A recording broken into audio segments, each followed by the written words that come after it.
ऊंचे पहाड़ों की मनोरम श्रृंखला, हरियाली की चादर ओढ़े सघन वन और मचलते निर्झरों का प्रदेश झारखंड।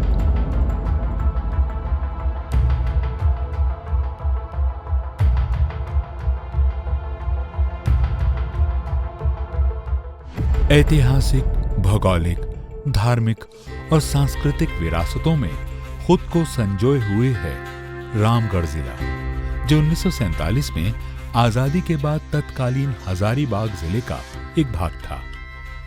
12 सितंबर 2007 को रामगढ़ को एक जिले के रूप में नई पहचान मिली।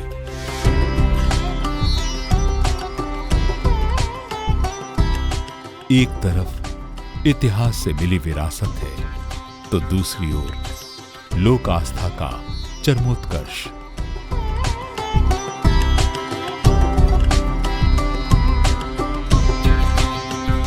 मां छिन्नमस्तिका का पावन दरबार। इस दरबार की शोभा बढ़ाती है दामोदर भैरवी की कलकल धारा। मां छिन्नमस्तिका का ये भव्य मंदिर देश के महत्वपूर्ण सिद्धपीठों में शुमार है। चाहे कोई भी मौसम हो, ये दरबार आस्थावानों की चहलकदमियों से गुलजार रहता है।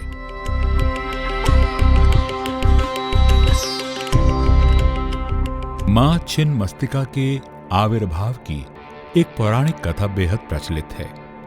हजारों साल पहले जब राक्षसों के आतंक से देवता आतंकित हो उठे थे, तब उन्होंने शक्ति स्वरूपा मां पार्वती का आह्वान किया था। भक्तों की पुकार सुनकर मां पार्वती का छिन्नमस्तिका के रूप में अवतरण हुआ। मां के इस रूप को प्रचंड चंडिका भी कहते हैं। मां छिन्नमस्तिका भक्तों को त्राण दिलाने के लिए हाथ में खड्ग लेकर रणभूमि में कूद पड़ी और राक्षसों का संहार करने लगी। फिर उन्हें भूख प्यास का भी ध्यान ना रहा। रण में भयंकर राक्षसों का संहार हुआ और चारों तरफ रक्त की नदियां बहने लगीं। देवी का क्रोध इतना खतरनाक था कि बाद में वो निर्दोषों का भी वध करने लगी।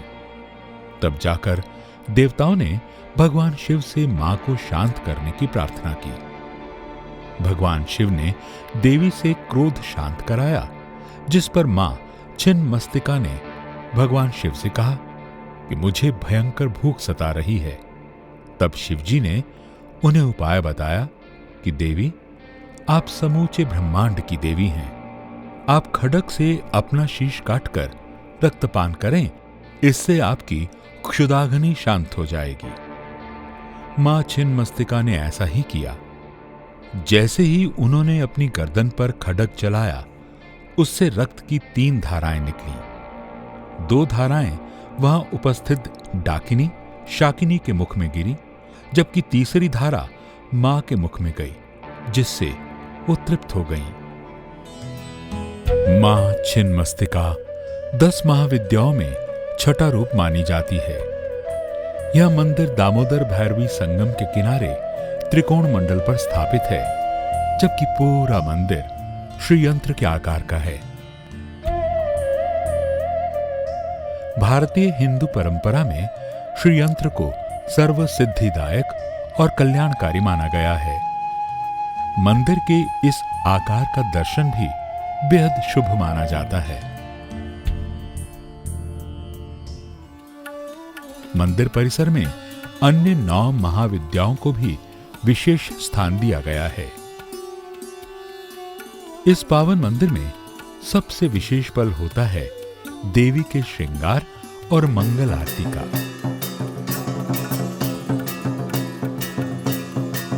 लोक मान्यता है कि मां के श्रृंगार का विधान पूरा करने से जटिलतम मनोकामनाएं भी पूरी होती हैं।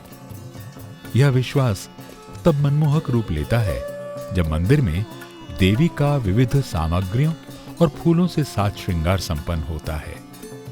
जब प्रज्वलित दीपमालाओं से पुजारी मां छिन्नमस्तिका की आरती उतारते हैं, तब पूरा परिवेश घंटे घड़ियाल और मंत्रोच्चार की ध्वनि से पवित्र हो उठता है।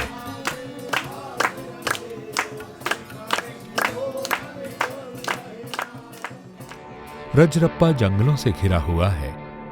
तंत्र मंत्र की सिद्धि के लिए यह स्थान साधकों को अत्यंत प्रिय रहा है।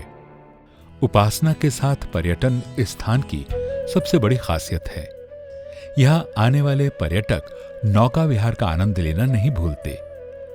पत्थरों के बीच से गुजरती नदियां मिलन स्थल पर झरने सा दृश्य उत्पन्न करती हैं, जिसकी सुंदरता देखते ही बनती है। रजरप्पा की रांची से दूरी करीब 65 किलोमीटर, बरकाकाना रेलवे स्टेशन से 40 किलोमीटर और बोकारो से 68 किलोमीटर है। यहां आने वाले पर्यटक अपने रुकने का इंतजाम आसपास के शहरों में करते हैं।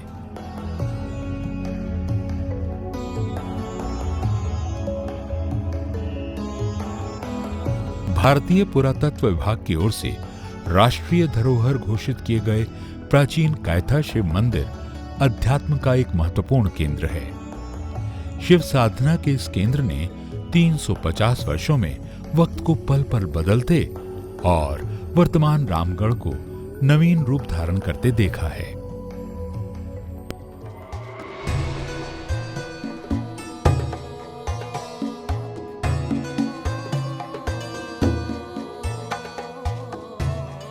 रामगढ़ की ऐतिहासिक विरासतों में मुगल कालीन जामा मस्जिद का एक विशेष स्थान है, जो जिला मुख्यालय से करीब 16 किलोमीटर की दूरी पर चितरपुर में स्थित है।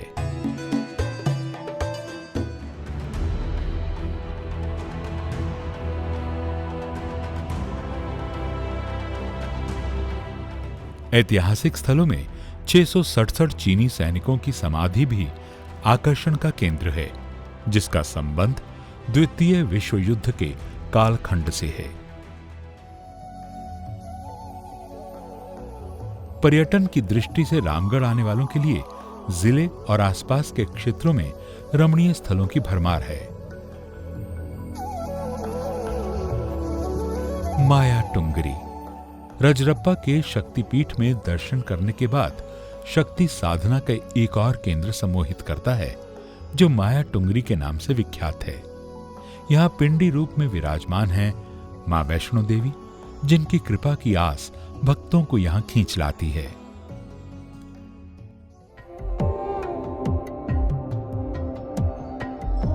इसी जिले में एक और विस्मयकारी परिदृश्य देखने को मिलता है, टूटी झरना मंदिर के रूप में, जहां भगवान भोलेनाथ का जलाभिषेक कोई और नहीं बल्कि स्वयं मां गंगा करती है। 12 महीने और 24 घंटे स्वतः जलाभिषेक होता रहता है। इस चमत्कारिक घटना का विवरण पुराणों में भी मिलता है।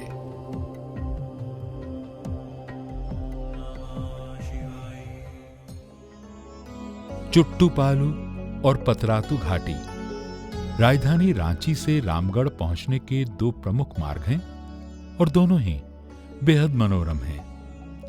एक मार्ग के बीच में कुदरती नजारों से आच्छादित चुट्टूपालू घाटी पड़ता है, जहां से गुजरते समय मन कुछ पलों के लिए ठहर जाने को करता है। वहीं पतरातू घाटी से गुजरकर रामगढ़ जाना सिर्फ रोमांचक ही नहीं, एक सुंदर सपने से अनुभूति देता है। सरपीले से दिखने वाले मार्ग सैलानियों को थोड़ी देर रुक जाने को विवश कर देती हैं।